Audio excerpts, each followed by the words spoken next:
Next, we will have a look at the configuration to see how we can accomplish the behavior we have just seen. So let's start at Modules, go to DMS connector and choose Documents. This is where we configure all documents we want to be processed by the DMS connector. Now, to give you a little example, I add a new document, the sales invoice. I type in here a name, says invoice. Description, we can leave that blank for now. I choose a document type, in that case the customer invoice. And as I save, you can see that the reference table has been updated to the table our invoices are stored in. And the next field is the archive type. We have three types here. First is automatic synchronous. That means that the document will be processed right after posting.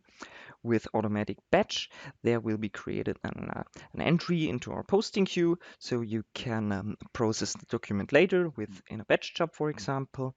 And a show dialog lets you choose between those two right after posting.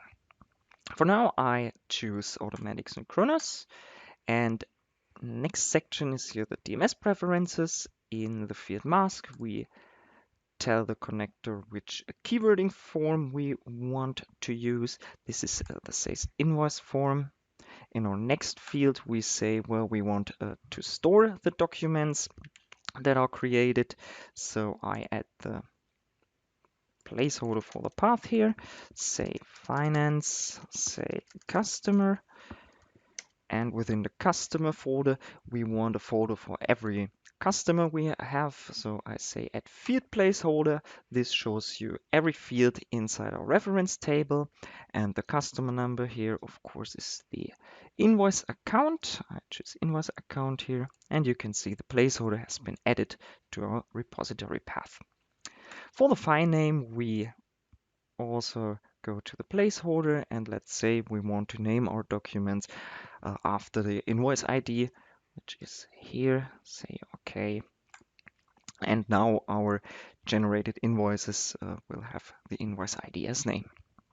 Okay. Next, we add the field mapping.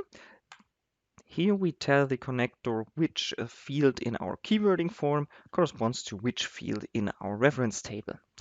To keep things simple, I will configure the order ID here only, so we can query the document later. Let's say order ID here, and the reference field, of course, will be the sales ID.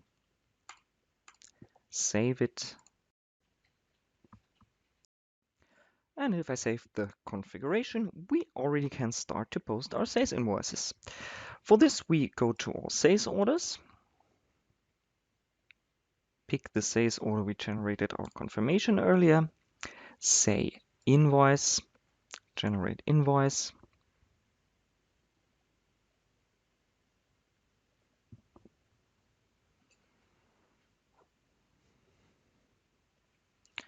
And just click OK. And OK once again. Now our invoice has been posted and we can query it. And if I go to DMS queries, you will notice that there is no button for the sales invoice. This is because we haven't configured the query yet. Let's do this real quick. We go to DMS connector, say query, add a new one, choose as a reference document our sales invoice, and as the reference table, and this is important, in that case our reference table is not the cost invoice sure. It could be, but in our case it is the sales table, because we want the document to be queried based on our sales orders.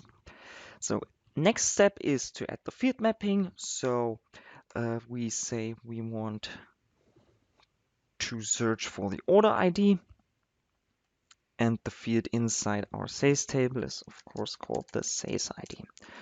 So if we execute that query now, what the connector does is it will give us every document that has the sales ID of our sales table record inside this mask field.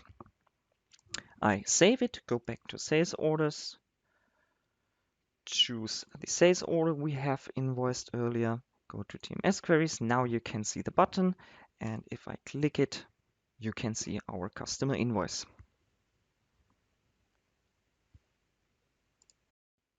Let's have a quick look into the ELO system itself to see what happened here. You see there is a finance folder. If I expand that, we will have a customer folder that has a subfolder named after our customer ID. And if I expand that, you see two documents. One is the sales confirmation from earlier, and one is our sales invoice.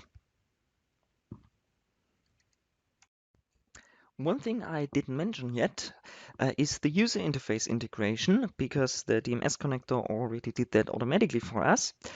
But if we take a look at the customers table, for example, we see that there is no DMS query tab. To add this tab, we simply go to Modules, DMS connector, user interface integration, say new, give it a form name. This is the cust table. We can choose a menu item name. For now, we leave that empty. Give it the data source we want the query to be based on. Cust table. In that case, the action pane we want to integrate the tab into. This is the action pane header. And the action pane tab we want to integrate our buttons in. We can choose from the existing ones or say DMS queries for a new one.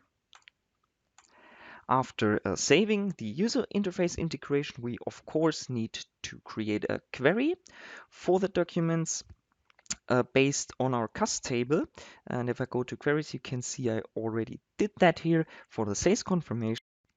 For the sales confirmation, I added a new query with the reference table being our cust table and the field mapping being our customer number and the reference field of the table, the account number. Now, if I go to all customers, go to the datum corporation, you can see we have the DMS query tab, and we can query our sales invoice confirmations based on the customer number.